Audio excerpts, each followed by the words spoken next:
ನೋಡ್ರಿ, ಮುಂಬೈನ ಬೃಹದಾಕಾರದ ಬಿಲ್ಡಿಂಗು. ನೀವು ಮುಂಬೈಗೆ ಎಂಟ್ರಿ ಆಗ್ತಿದ್ದಂಗೆ ನಿಮಗೆ ಕಾಣಿಸದೆ ಈ ಎರಡು ಬಿಲ್ಡಿಂಗು. ಆದರೆ ನಾನು ಬೇರೆ ರಸ್ತೆಯಿಂದ ಇದ್ದೀನಿ ಅಷ್ಟೇ.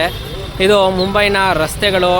ಹೆಂಗೆ ಇಕ್ಕರಿದ ಜನ ಇಲ್ಲೆಲ್ಲ ಅಜ್ಜಂದ್ರು ತಮ್ಮ ಕೆಲಸ ಮುಗಿಸ್ಕೊಂಬಂದು ನಾವು ಅರ್ಲಿಕಟ್ಟೆಯಲ್ಲಿ ನಾವು ಹೆಂಗೆ ಮಾತಾಡ್ಕೊಂಡು ಟೈಮ್ ಪಾಸ್ ಮಾಡ್ತೀವಿ ಹಂಗೆ ಟೈಮ್ ಪಾಸ್ ಮಾಡ್ತಿದ್ದಾರೆ. ಇಲ್ಲಿ ಫುಲ್ಲು ಟ್ರಾಫಿಕ್ಕು ಸಿಗ್ನಲ್ ನಿಂತಿದೆ. ಇನ್ನು ನೋಡಿದ್ರೆ ಗಾಡಿಗಳು ಹೋಗ್ತಾ ಇದೆ. ಸೊ ಈಗ ನಾವು ಇದೇ ರೋಡಲ್ಲಿ ಹೀಗೆ ಮುಂದಕ್ಕೆ ಹೋಗೋಣ.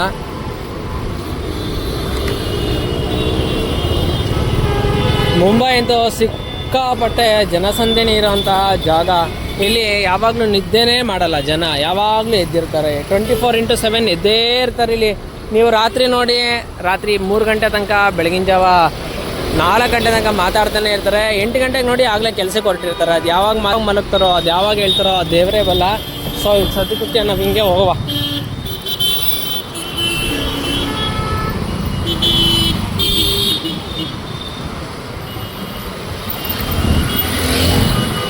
ರೋಡ್ಗಳು ದಾಟೋದಕ್ಕೆ ನೋಡಿ, ನೋಡ್ಕೊಂಡು ಹಿಂಗೆ ರಸ್ತೆ ದಾಟ್ಕೊಬೇಕು. ಇಲ್ಲ ಅಂದರೆ ಪಕ್ಕ ಹೊಡೆಸ್ಕೊತೀವಿ ಇಲ್ಲಿ.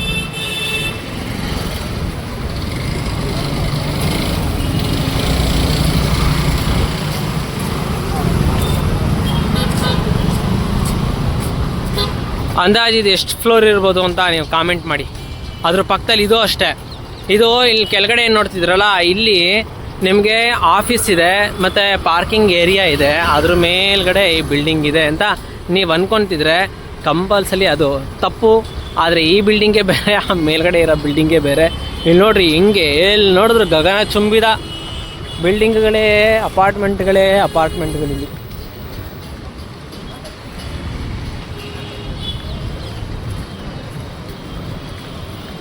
ನೋಡಿ, ದೊಡ್ಡ ಬಿಲ್ಡಿಂಗಲ್ಲಿ ಲಿಫ್ಟ್ ಹೆಂಗೆ ಹೋಗ್ತಿದೆ. ಯಪ್ಪ ಕೆಳಗಡೆಯಿಂದ ಮೇಲ್ಗಡೆ ತನಕ ಕಣ್ರಿ. ಇಲ್ಲಿ ಏನು ಮಿನಿಮಮ್ ಏನಿಲ್ಲ ಅಂತಂದ್ರು ಇದು ಒಂದು 30ರಿಂದ 35, 40ನೇ ಫ್ಲೋರ್ ಇರುತ್ತೆ. ಆ 40ನೇ ಫ್ಲೋರ್ಗೆ ನೋಡಿ ಹಿಂಗೆ ಹೋಗ್ತಾ ಇದೆ. ನೋಡಿ, ಇನ್ನೂ ಕೆಳಗಡೆ ಬರ್ತಾ ಇದೆ, ಇನ್ನೂ ಕೆಳಗಡೆ ಬರ್ತಾ ಇದೆ. ಬಂತು ಬರ್ತಾ ಇದೆ. ಕೆಳಗಡೆಗೆ ಬರ್ತಾ ಇದೆ. ಫುಲ್ ಕೆಳಗಡೆಗೆ ಇಳಿಯುತ್ತೆ ನೋಡಿ. ಅಲ್ಲಿಂದ ಫುಲ್ ಟಾಪಿಂದ ಕೆಳಗಡೆಗೆ ಬರ್ತಿರೋದು ಇದು ನೋಡಿ. ಓಹೋ, ಇವಾಗ ಇನ್ನೂ ಕ್ಲಿಯರಾಗಿ ಕಾಣಿಸುತ್ತೆ ನೋಡಿ ನಿಮಗೆ ಲಿಫ್ಟು. ಬಾ ಏನು ಮನುಷ್ಯ ಗುರು, ಬುದ್ಧಿವಂತಿಕೆ. ಇಲ್ಲಿ ಮುಂಬೈಯಲ್ಲಿ ಜಾಗ ಇಲ್ಲ ಅಂದ್ಬಿಟ್ಟು ಮೇಲಿಂದ ಮೇಲೆ ಆಕಾಶನ ಮುಟ್ಟಿಸ್ಬಿಟ್ಟು ಮುತ್ಕೊಡ್ಬೇಕು ಅಂತ ನಿರ್ಧಾರ ಮಾಡ್ಬಿಟ್ಟು ಬಿಲ್ಡಿಂಗಲ್ಲಿ ಆಕಾಶಕ್ಕೆ. ಒಂದು ಮುಂಬೈಲಿ ಇದಕ್ಕಿಂತ ಎತ್ತರವಾಗಿರೋಂತಹ ಬಿಲ್ಡಿಂಗ್ಗಳನ್ನ ತೋರಿಸ್ತೀನಿ ರೀ ನಿಮಗೆ.